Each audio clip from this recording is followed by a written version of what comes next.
Good morning, everyone. I'd like to start off to thank the crowd that we had on October 3rd. Without them, we wouldn't have been here. For their support they have given us, and we're glad to have our park back open. But I would like to also say the city did a really terrible job of handling this.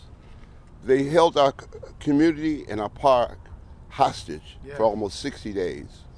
We couldn't use the park, our kids couldn't use it, our seniors couldn't use it, and they could have been more transparent. Hopefully in the future, they will include instead of exclude people. Because as we see here today, when the community sticks together, anything is possible. Yes. Right. Yes. That's So right. we weren't going to be deterred. We're here to stay.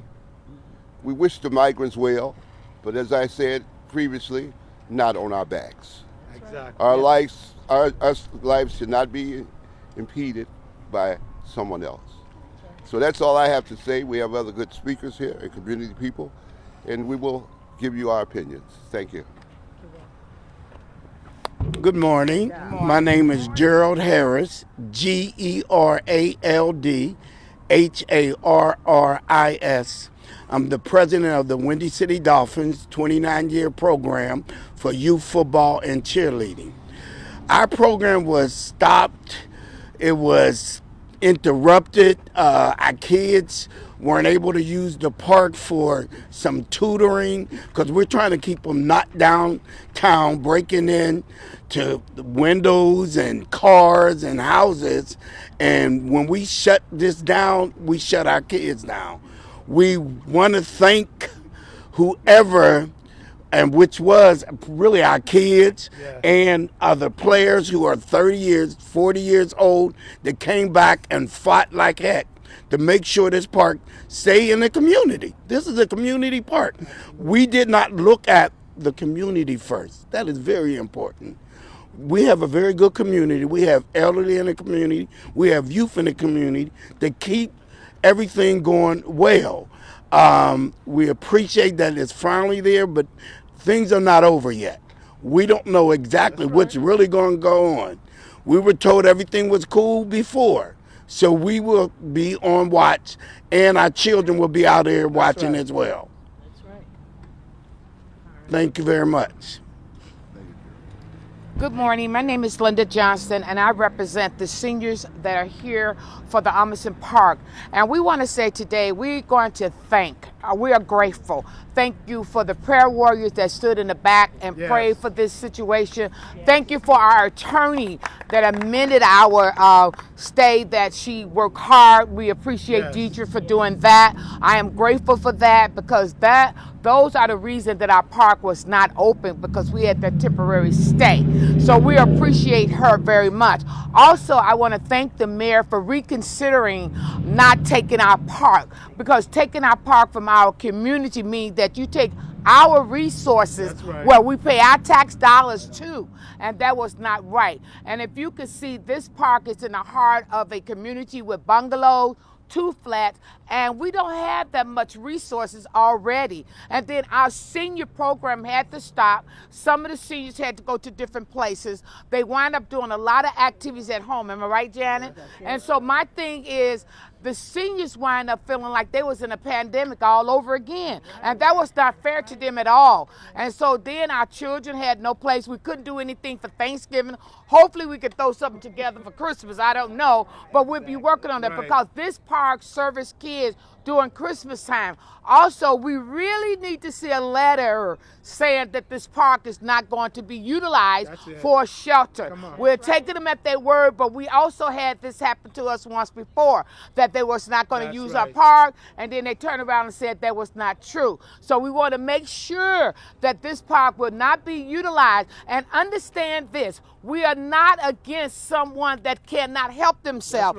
But my thing is, if you're going to spend this money, and let me tell you something, you wasted a lot of money. We got our eyes on you. You wasted a lot of money trying to organize this situation. We still have people that live in the city on the Vilox. We still have people living in the city on Roosevelt Road. So if you could pull this together, the churches could come together and take care of these migrants, why don't you take take care of who's at home right now. To understand this, you got folks here that need your assistance. And if you're going to assist these, we have no problem with it. But do not forget about our people. The Bible said charity begins at home, then spreads abroad. But I'm looking at all these resources going out the window for somebody else, but yet our people are lacking. So we got our eyes on you. Right. We want you to take care of what's going on in our city and take care of those that are at need.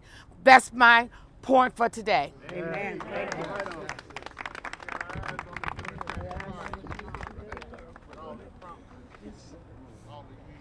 Okay, my name is Mona Collins. I am a resident in this Galewood area. My name is spelled Mona, M-O-N-A, Collins, C-O-L-L-I-N-S. And I just want to say thank you for letting us have our park back. We should have never been told that we didn't have an option. We are taxpayers. We're still being charged for servicing the park. That's right. So we should be able to utilize the park. Our kids have been missing out for the last 60 days. And they're asking, when are we going to be allowed to come back? Well, now we're here. And I just want to say thank you. Thank you, thank you, thank you.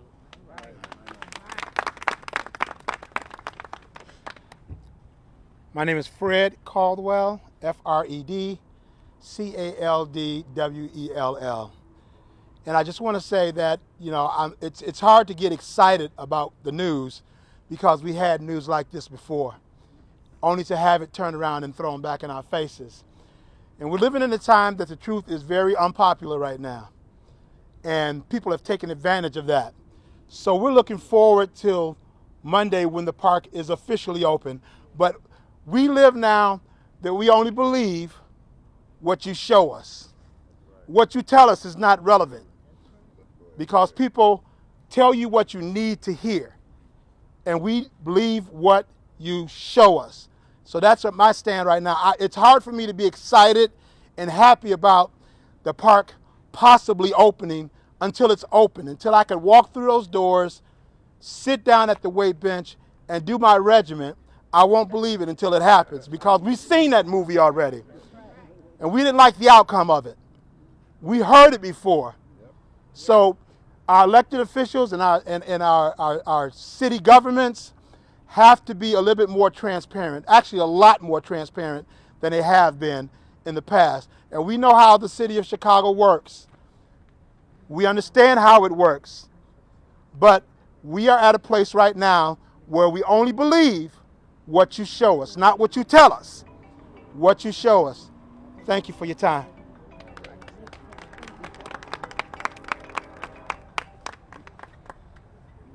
Good morning. My name is Kata Truss, spelled C-A-T-A, last name T-R-U-S-S. It's a great day here in Austin, and we are happy to be standing here announcing that our park is opening. Mind you, our park should never have been closed. That's right. Let's not forget that.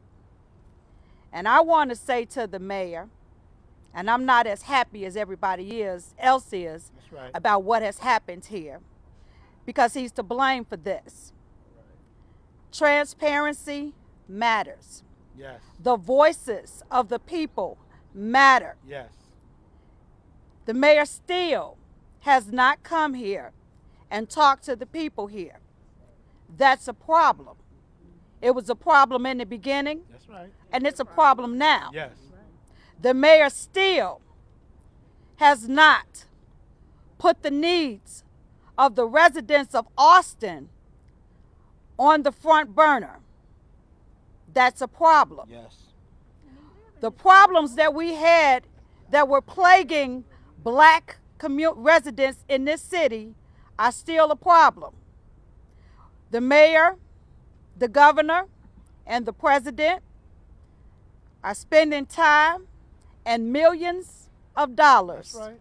addressing the needs of the migrants. What about the needs of the black citizens of the city of Chicago who are still suffering, who still need help, who still need a hand up, who are still looking for affordable housing? That's still an issue. And we're not going to accept the fact that because you've given us our park, that's all we need. No. We have other needs that need to be addressed. Come on, Trust. And so we will continue Yes. to fight to make sure that our voices are heard. Yes. Thank you.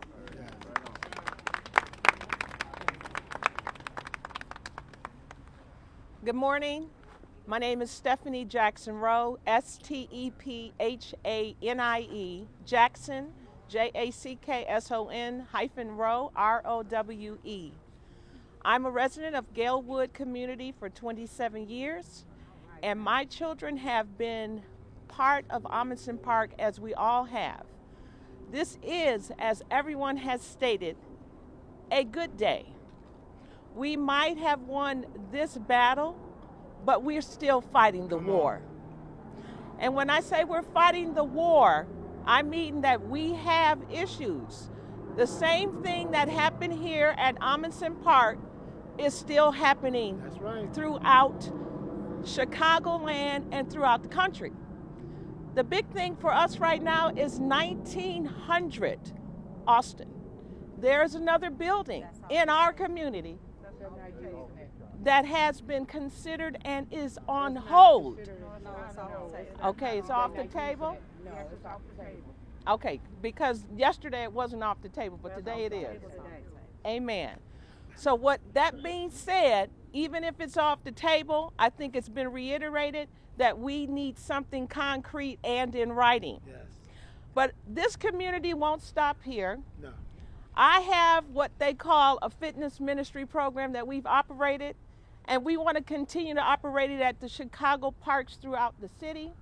Amundsen Park is one of the locations we're looking to bring our gospel aerobics ministry program to serve not only obese, but children and adults. So this is a big win, not only for Austin, but for our community.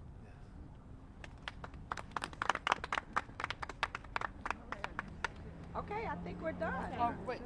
Look, let me thank the media. We do not want to not thank you. We thank you because you all help us to get our message out, and we want you to know that we appreciate you. Thank you. My name is Jennifer Glover, Glover, first name Jennifer. I want to thank the media for coming out because we are very glad that you supported us and gave us airtime. And we really appreciate it because we couldn't have done it without you neither. And thank you very much, every channel. Thank you. Yes. Thank you.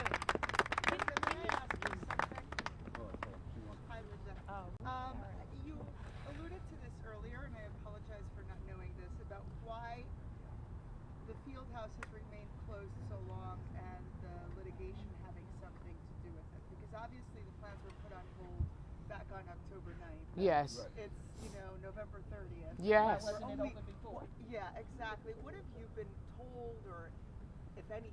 Nothing. About why it's Nothing. Nothing. Nothing. And the sad part about it is when I said wasted money, and I'm not against the employees getting paid because they work here, but we had security here that got paid all day long. We had employees that was getting paid, but they had no programming, no activities. No one could come inside the park.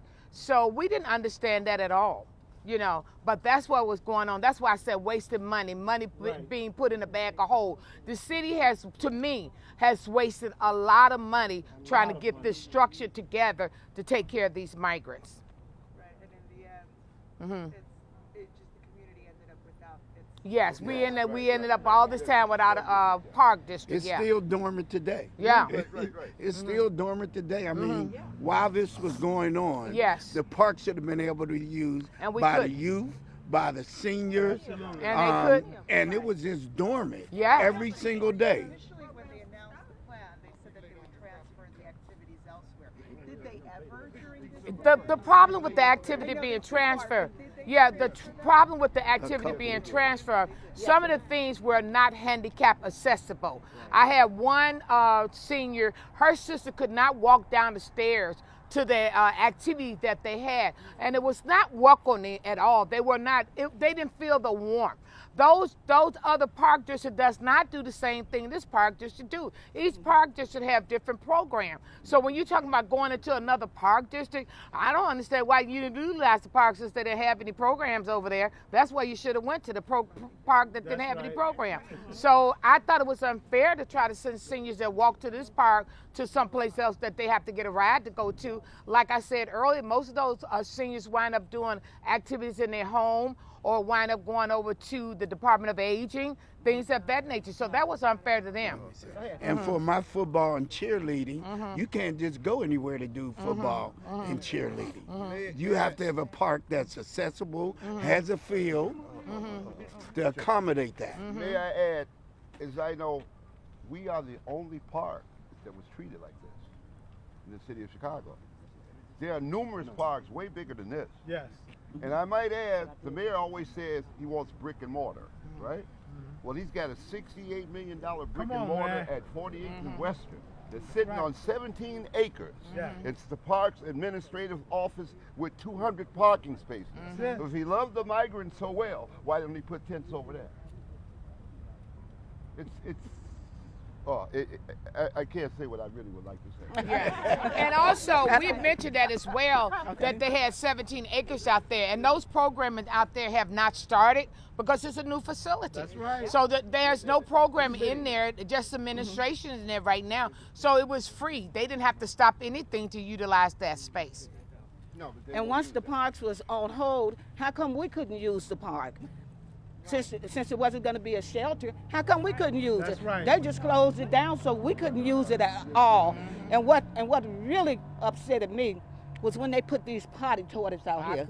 That is terrible. That is so disrespectful to us to put that out there. And we have a park that we can't even walk in and use. That's horrible. So just to be clear, it wasn't just the building, the entire space, obviously, like your Yes, Yes, the entire yes, the site, space, the entire everything. site. As they mentioned security, I've been begging for security for Yes. 29 years. we don't get it. All of a sudden, it's here every Every day. day, every day. Every day. There's no We one couldn't here. get it on game time Don't know because plumbing. through that day we had 500-600 people come through, and we couldn't get nobody to be out there for security. But Yeah. every day, Yeah, we have with security. nobody in there, we security. have security. Security for a closed park. Yes. Nobody is using. Also, this park had plumbing issues. Yes. Oh, For yeah. 4 or 5 years, couldn't get the park district to do anything. But when the migrant situation, they came and fixed it. They came Did and fixed it everything. immediately. And Everything. the showers, everything. All the heating. She said, Yeah, she said the they heating was can't, an issue. Yeah, heating.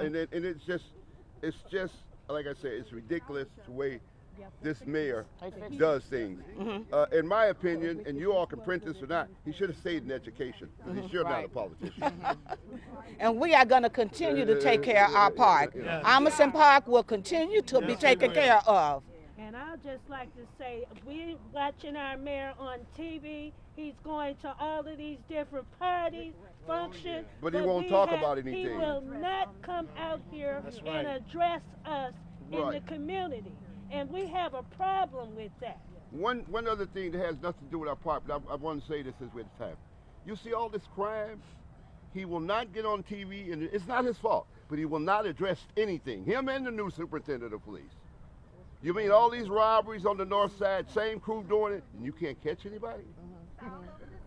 You know, it's just ridiculous. This is the worst administration that I've ever seen, and I've been in Chicago. And we're all my talking life. about community. We're not talking Right. just Right. our community. Right. The community of Chicago. Right. Take care of your Terrible. people.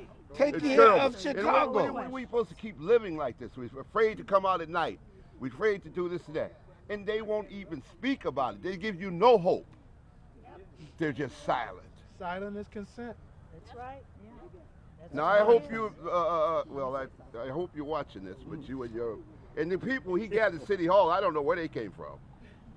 I've been in politics, I've been around politics, I'm not a politician. I recognize none of them. I don't know where he got them from. And they're giving them bad information because they know nothing. Nothing. Right. Absolutely nothing. They are brain dead. His PR people is giving him their He live in the relations. community. Well, let me just say this, and you've heard me say this several times. Come on, Tom. And I'm going to say it one more time. Say it again. Democratic Party, we're watching you. Yeah. We are disappointed. Mm-hmm. We are angry. Yes. We are offended. Mm-hmm. And we feel like we're being mistreated, misused, and disrespected. We will not continue to be disrespected by the Democratic Party.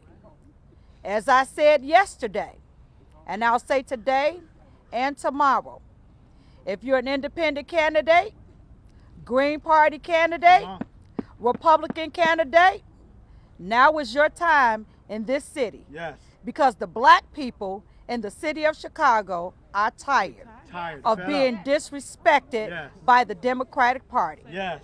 And if you are going to continue to disrespect us, we're going to turn our backs on you the way that you are turning your back on us. Okay. Thank you very much. Thank you all.